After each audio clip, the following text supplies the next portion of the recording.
What if I told you that one of the world's most celebrated artists lived her entire life in agony?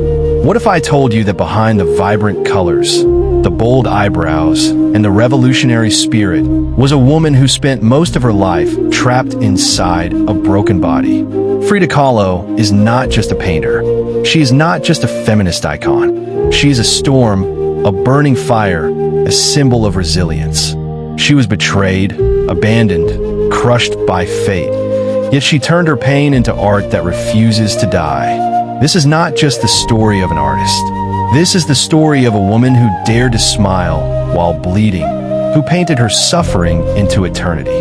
And the darkest secrets of her life will shock you even more than her paintings. Frida was born in 1907 in Mexico, but she would always insist she was born in 1910. The year of the Mexican Revolution. For her life was not just about living, it was about rebellion, identity, and belonging to the movement of change. As a little girl, she was struck by polio. While other children ran freely, Frida limped, mocked by her classmates. She covered her pain with long skirts. But inside, she already carried a volcano, a father with epilepsy, a mother drowning in strictness. Young Frida lived between tenderness and discipline. She learned photography from her father, learned how to see the world differently.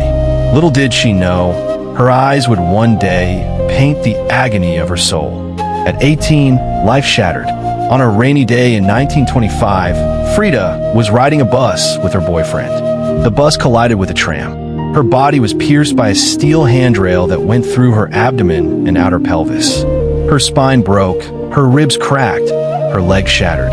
Doctors didn't think she would survive, but Frida did. She lay in a full-body cast for months. Imagine this, a teenage girl staring at the ceiling, her body screaming with pain. What would you do? Most people would surrender. Frida picked up a brush. Her parents set up a mirror above her bed so she could paint self-portraits. And she said, "I paint myself because I'm so often alone, and because I'm the subject I know best." Every stroke was pain. Every painting was blood. Then came Diego Rivera, the famous muralist twice her age. He was a giant in Mexican art, and Frida was captivated by his vision. Against everyone's advice, they married. It was a union of fire and water, passion and destruction. They loved each other fiercely, but Diego betrayed her again and again. The most devastating betrayal? Diego slept with her younger sister, Cristina. Imagine the sting of that wound. Not just a husband's infidelity, but her own sister's betrayal. And yet, Frida did not collapse. She took that heartbreak and poured it into her canvases. Her art became rawer, more political, more brutal. She painted miscarriages, her broken spine, her bleeding body, her wounded heart. While others hid their scars, Frida hung hers on the wall for the world to see. But Frida was not a silent victim. She fought back in her own way. If Diego had affairs, so did she. Men, women, Frida loved freely. She had an affair with Leon Trotsky, the Russian revolutionary, when he fled to Mexico. She also loved women passionately, unapologetically, at a time when such love was taboo. Frida was not just painting art, she was painting her rebellion. Her body was broken, but her spirit refused to be caged.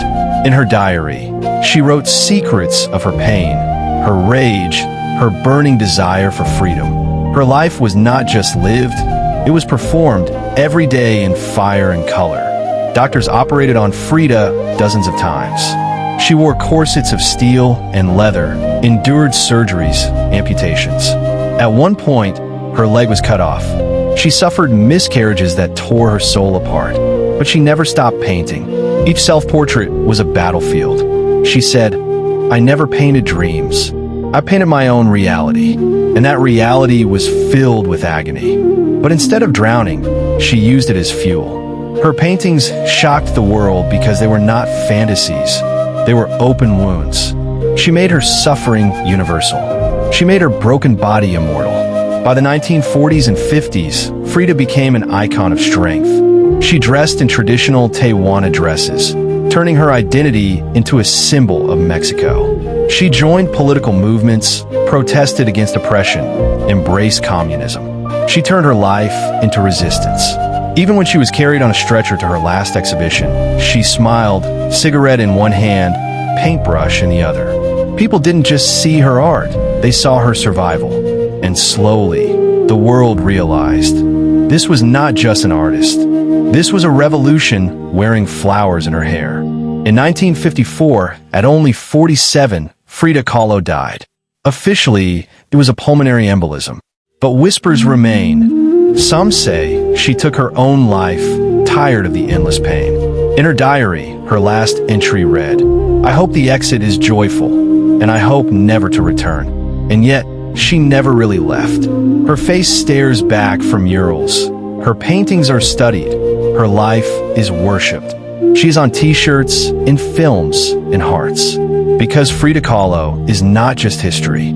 She is a reminder that pain can be transformed into beauty, that betrayal can turn into power, that broken bodies can still produce immortal art. So the next time life breaks you, remember Frida. Remember the girl in the full body cast who picked up a brush. Remember the woman whose heart was torn apart, but who still loved. Remember the artist who turned suffering into colors that will never fade. Frida Kahlo didn't just live through pain. She conquered it and painted her soul into eternity.